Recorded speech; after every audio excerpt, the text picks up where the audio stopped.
Bueno, gentita, esto es el emprendimiento sobre el tema de la cultura. De poco a poco innovamos en lo que es el emprendimiento en el tema de la artesanía. Bueno, aquí les presento pequeños ejemplos que poco a poco estamos innovando. Estamos súper felices y contentos de poder lograr nuestro primer objetivo, el poder emprender.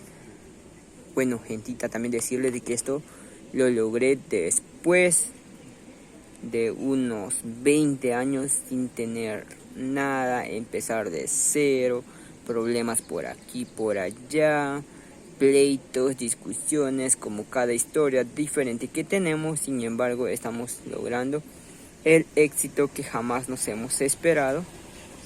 Gracias a ustedes somos de lo que ahora nosotros aquí de la cultura.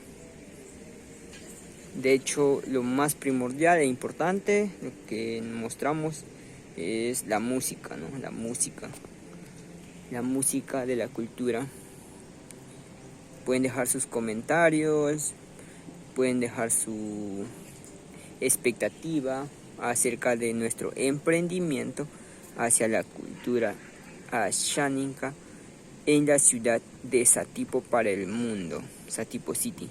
Estamos por Satipo, gentita, Selva Central. Cuando ustedes lleguen a visitar, conocer un poco más, aquí les dejo un pequeño comentario un pequeño aviso, y estamos ahí esperándoles y cumpliendo sus expectativas. Dudas y preguntas, estamos para poder responderlo en todas nuestras redes sociales. Gracias por todo, que tengan un excelente fin de semana y la esperamos, ¿no? De hecho, ahí en el otro aviso que hemos dejado anteriormente, para que puedan venir a disfrutar junto con sus familiares y seres queridos. Éxitos.